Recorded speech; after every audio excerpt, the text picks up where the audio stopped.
Hello, and thank you for joining Lena Nadine's Lovecast. I'm Lena. And I'm Nadine. Thank you for joining us. So today we are going to discuss the 5 love languages, and I'm pretty sure most of you are familiar with that book by Gary Chapman. It was written in 1992, and we both own the book, and we've had some fun in taking the test. I know I've taken it several times throughout the course of just life. So we might as well just jump right in and let's talk about the five love languages. So words of affirmation is the first one that we are going to discuss. And obviously that's pretty self-explanatory, right? It's, receiving compliments, feeling affirmed through what your partner may say to you. But it doesn't, for us, when we discussed it, it doesn't just stop with you're beautiful or you look nice, but it's also validating what the person, validating what your feelings. Like, I feel like if you're having a conversation with someone and someone goes back, well, not someone, but your partner, and they go back and they are able to repeat that, it shows that they were listening, and actually that helps to validate that they listened and they cared about your feelings and whatever when you were communicating. Mm-hmm. What do you think? I definitely agree with that. Validating what someone says and what their beliefs are very important. I think across the board to everybody. But if that is your primary love language, then it's extra important. Yeah. But another one of the love languages is quality time.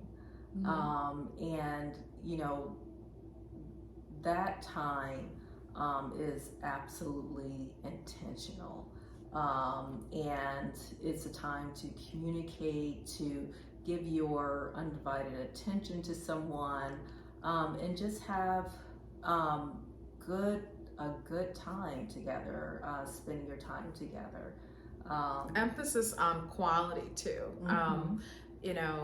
Sometimes when you are in a relationship, and especially when you're married, it can become kind of mundane, and you kind of just do the same things every day. You may come home from work, and if you're married, and you have dinner, you do the dishes, and you just you sit on the couch and watch the same shows day by day, night by night, and then you go to bed. So I don't know. I don't necessarily think that is time. But how are you really spending time? Are you guys on your phones? Are you, searching through Facebook or Instagram? Are you sitting with your laptop walking, or not walking, but working, while your spouse is sitting next to you? Or like Helena said, are you being intentional, which means you're planning dates and doing things that your partner might enjoy, and that's something that you might actually enjoy together too. So yeah, definitely emphasis on the quality. Mm-hmm. Yeah. So the next one is receiving gifts. So who doesn't like to get gifts, right? Everybody does, but if that is someone's primary love language, it doesn't always have to be something big or expensive. It can be small things just to show that you're thinking about that person, and that it's well thought out. Absolutely. I mean, when we were talking earlier, I made an illustration of like we were just sitting in the kitchen, and if I was cooking and I told my significant other that I broke my spatula, and he shows up the next day with the spatula, it's the tiniest gift, but it's really thoughtful. Mm-hmm. And it means a lot and goes a long way. Yeah, I didn't have to go out and buy my own spatula. But no, I mean, that's on the lighter thing, that's on the lighter end. But yeah, I mean, just something that's well thought out, something that is meaningful, I think, so it doesn't have to be expensive. So the next one is acts of service. Yes, and for someone that has this primary love language, it's doing things for that person that's meaningful, that could save them time, and those types of things. And I did want to say that, like, for African American women, sometimes there may be the perception that we don't need help. That strong Black woman. Acts of service, typically is assumed that that's not something that could be our primary love language, and it can. And just to say that all women need help, and there's a misperception about the strong Black woman, meaning that we can do all things, that we're resilient, we don't need help, that we conquer everything. But in reality, we do need help. We do need, like, words of affirmation. And any time that someone could, offer their assistance to the bazillion things that we may have on our plate, it's appreciated. So for someone that has an acts of service love language, doing things that are meaningful to that person is a big deal. What do you think? Absolutely, and just to touch on that strong Black woman mentality, I think that that's been passed down from generation to generation. So where we are, we have a persona of being strong. We have to have it all figured out. We have to not show emotion. We're not vulnerable because that's a sign of weakness. We make sure that we take care of everything for everybody. We're taking care of our kids, we're to take care of our family, our loved ones, and even bearing the weight of things with our friends on our shoulders. And then we tend to ignore our needs. So I think it's definitely our responsibility too, to make sure that we ask for help, and that to know that it's okay, that we don't have to have it all figured out, and that we actually need our spouse, we need our partner, the person that we choose to spend our days with and our in life with, that we need them to support us, we need them to help us, and we might need them to do the dishes. Okay, we might. Yes, I would put both of my hands up for that one. And the pizza. So yeah, that's a really important one. All of them are important, but yeah, that's, if that, I think that's a lot. That acts of service is pretty, I would think, popular for a lot of women. Yes, so. and all the while of being strong, still being able to be nurturing and to pour into other people's lives, even if our cup is empty. Yes. Yeah. So I think that is a huge misperception in who we are, and that it actually started back in slavery, that thought process. But we do need help. Yeah. Yes, thank you very much. We need strong men of all kinds. Absolutely. Absolutely. So, and then the fifth love language was physical touch, and for a woman to have that love language, it doesn't mean sex. Or just sex. Or just sex, yeah. Yeah. It can be cuddling, holding hands, ways to, show your affection without crossing the line. Right. So if you're in a dating situation where, sex may not be on the table, right? But, physical touch, you can still show affection by holding hands, by hugging, by cuddling on the sofa while you're being cozy and watching a movie together. Or, maybe even, I don't know, a little rub, a little massage if I'm feeling a little tense in the shoulders.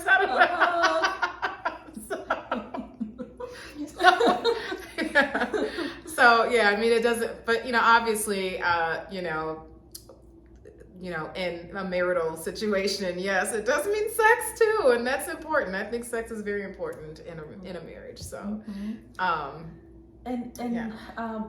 one of the things I remember reading in Gary Chapman's book about the 5 love languages, he mentioned that everyone has 2 primary love languages, but they enjoy all 5. So, say for example, someone could have acts of service and maybe quality time as their secondary love language, but acts of service is their primary. That's normal, and they may enjoy receiving gifts or word of affirmation. It's just that those things don't rate as high. And I think that as we go through life and experience things and mature, that it could potentially change over time what our love language is. What do you think? Absolutely. I do think that it does change over time. I can personally say for myself, I've taken that test at least maybe 3, maybe more times than that, but my top 2 are different now than they were 10 years ago. When I was even married, they're different now than they were back then. So they do change, like you said, as you evolve, as you grow, as you learn and have different experiences, and you essentially learn who you are, right, and what your needs are. So I mean, a 20-year-old love language is quite different when you're in your 40s, I would think. And I think that when you have couples that have been together for a long time, whether married or not married, or that it's important to, in all things, communicate with your partner. It's also important to observe your partner and what their likes and dislikes are, because typically someone will show like what their language is, because they automatically, without thinking, will demonstrate that type of thing to their spouse. So if their love language is physical touch, they'll maybe want to touch their spouse all the time, or acts of service, they'll do things for their spouse a lot of times. And their spouse may have a completely different love language. So while one person is behaving a certain way to show their love towards someone, the person that's receiving it may have a completely different love language and not view it as that person showing love towards them. Just view it as, that's just what they do, type of thing, instead of realizing that it's intentional by that person. Yeah, so I think it's important that you know your partner's love language. If you don't know, obviously taking the test would be a good idea, but if you didn't do it, I think like Kalina said, if your partner if they're doing things that for you that may not necessarily be tapping into your love language, but that thing that they're doing may be their love language, that's the way they show love. So that's the thing that they would want reciprocated for you to show them love. So if they're constantly, giving you words of affirmation, but you're like, I don't need that, I want acts of service, but you might want to think about giving them some words of affirmation, because that's how they feel that they want to be loved. But yeah, I think it's important to know your partner's love language so that you know how they would want to be loved, and I think it's important that you pour that into them. Yes, and I think that, couples, when they communicate to other couples, you can find out what somebody's love language also is by listening to what one person complains about that Yes. they need their partner to do that they're not doing. That's So possibly an indication of what that person's love language is. So it's always a good thing to communicate with your partner and to find out what it is they want and need and how they need to be loved. It can go a long way. So make sure you are applying that love language once you find out. Mm-hmm. So lastly, do you think love languages is overrated? What do you guys think? And I'd like to hear from you, Helena, too. Like, do you think that it's overrated? We hear about this all the time, but do people really take this seriously and apply this to their relationships? I do not think it's overrated. I do think it's beneficial to apply it. I've lived it to know that it's beneficial. I think that someone that may not find it beneficial, and I don't know, I'm just guessing at this, so please send in your comments, but I would think that maybe they're not looking for something that's long term. Maybe they're more focused on themselves at the time and not really willing to invest in someone and pour into someone's life at that point in time in their life. So it could vary, but people mature at different stages, and their interests are different at different stages. So I'd like to hear what you all have to say about it. What do you think? I agree. I think that applying, I don't think it's overrated. No, I don't think it's overrated. And I think if you're interested in maintaining a long-term relationship, whatever that might look like for you, you definitely, it is needed to find out. I think it's important to find out how your partner wants to be loved, and that you show that to them. That's pouring into them, and that's pouring into your relationship, and just trying to work towards prolonging it and having, not just having a long relationship, but having a healthy relationship. Yes. So So application is definitely important, and just having that communication with your spouse, so that they know that the actions that you're taking are intentional, that they're well thought out. It's out of your norm, but you're willing to do it for that person because they're just that important to you. Yep. So that wraps up our video on the 5 love languages. Please leave comments, follow our Instagram and our TikTok pages, share our content, and also please subscribe on YouTube, on our YouTube channel. And like our page. Thank you, everybody. All right, you guys take care. Take care.